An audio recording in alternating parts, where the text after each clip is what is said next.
Good day to our grade 10 science students. In this activity, we are going to conduct survey about the biodiversity status in your own community. Sa kanya-kanyang lugar natin, magkakandak tayo ng survey about the biodiversity status. Okay, the title of activity 4, biodiversity status in the community.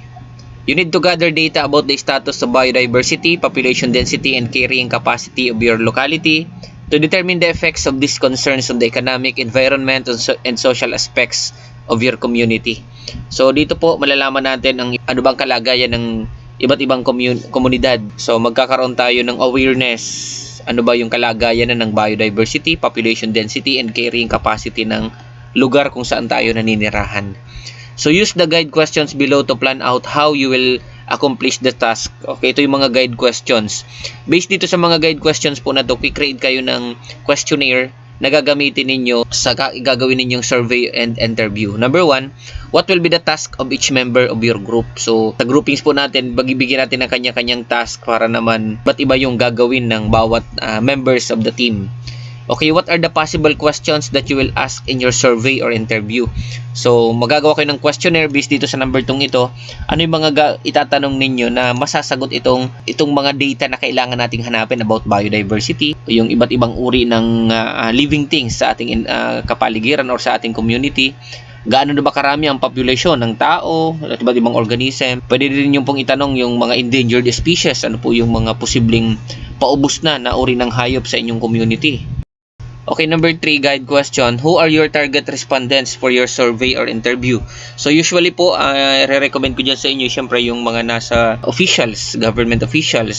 Pwede rin yung nasa DENR. O kaya naman, kung sa barangay council, meron dyan counselor or kagawad na naka-assign nalaman sa environment. Or pwede po yung sa education department. Marami tayong pwedeng maging respondents. Kahit yung mga mamamayan, mga karaniwang tao, na mas may alam din po sila tungkol dun sa kalagayan ng ating lugar. Okay, number 4, how will you organize the data that you gathered? So, pwede tayong gumamit ng statistical tools. Meron yan sa Excel or pwede tayong magpatulong doon sa inyong ICT teacher para naman ma-analyze yung data na nakala po natin.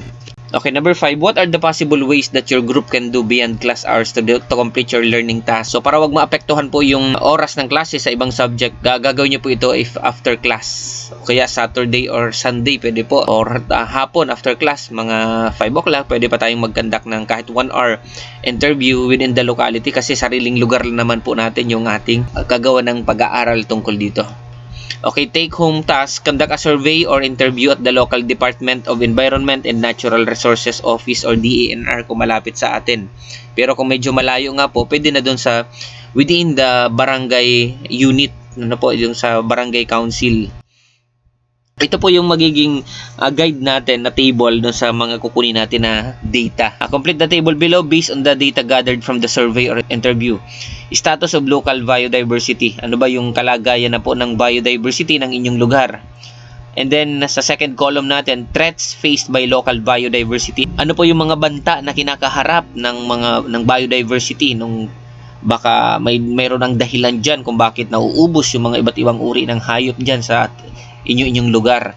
And then local conservation efforts. Ano po bang ginagawang effort ng LGU, ng barangay, and then even the provincial government? Pwede nating alamin kung ano yung mga efforts na ginagawa. Kahit yung mga schools na sakop ng locality, kung halimbawa mayroon diyang high school, mayroong elementary, ano yung ginagawa ng paaralan para sa conservation? Ano yung efforts na ginagawa? Ano yung mga program, mga projects? At ano po yung gaps sa tingin ninyo? Ano po yung mga kakulangan? O based na rin sa magiging sagot po nila. So, pwede nyo po itong gamitin doon sa questionnaire ninyo as para makuha nito mga information na to. Pwede nyo itong gamitin doon sa mga tanong doon sa inyong questionnaire. And propose possible strategies. Kung may gaps, ano pa po yung strategies na pwede pang gawin para ma-conserve yung ating biodiversity or mapangalagaan yung iba't ibang uri ng may buhay or ng living things sa ating local places. Okay, ito po yung mga kailangan nating i-prepare bago tayo mag-conduct ng study or ng survey dito sa biodiversity status in the community. Grouping, sinasuggest ko sa mga students ko na mas maganda magkakasama na yung within the barangay kasi nga within the locality ninyo yan. Pero kung hindi naman possible yan, kung magkakalapit lang naman din yung places natin, pwede din po. Okay, planning template. Each group must have a template that will serve as a guide in accomplishing their tasks. So, kasama na nga po dyan yung questionnaire. So, kailangan ipa-check muna yan sa inyong science teacher bago natin gamitin yung ating questionnaire.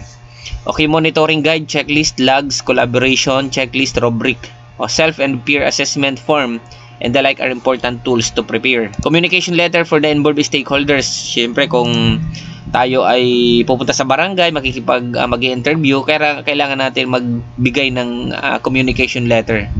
So, request letter for the barangay tanod who will accompany the students during survey and interview. So, setting an appointment with the staff officials of the involved local government unit, LGU, and non-government offices and GOs in the community.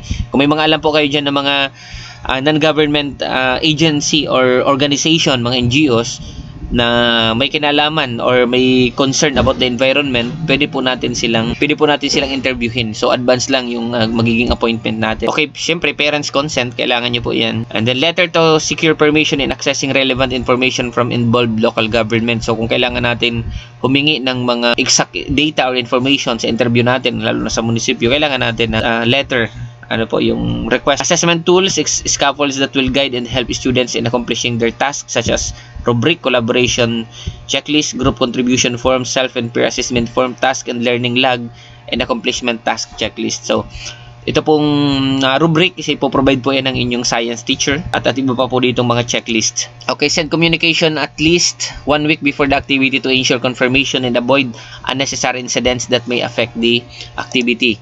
Remind each group of the guide questions that will help them in planning how to accomplish their task and provide immediate feedback as needed. Meet each group together with the barangay tanod for further instruction to ensure safety and cooperation during survey and interview. Lalo na po kung sa ibang barangay tayo tatawid na hindi nyo sariling lugar, hindi sariling barangay, mas maganda mayroon tayong kasamang mga barangay tanod for our own security or safety. Kahit po sa sarili nating barangay, siguro mas maganda rin kumuha tayo nito. Survey and interview must be done after school hours to avoid disruption of other classes, but not after office hours.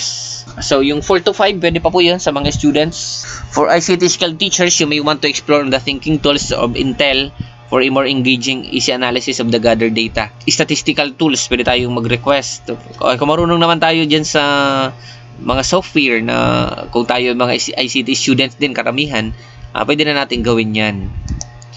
Complete the table and for activity 4B. Ito po yung kanina. Yan, kumpletuhin po natin yan. Okay, good luck po sa paggawa ninyo nitong activity 4. Ito, nakaka-excite ito kasi magiging aware ang mga students, ang ating mga mag-aaral about the status of local biodiversity. Baka sa sarili nating lugar, hindi natin alam yung mga karaniwan po yan. Baka yung magagandang lugar pa sa sarili nating community, hindi natin alam. So, by means of this study, makakatulong din na makita natin yung beauty of nature ng ating own locality. Okay, good luck again sa ating mga mag-aaral.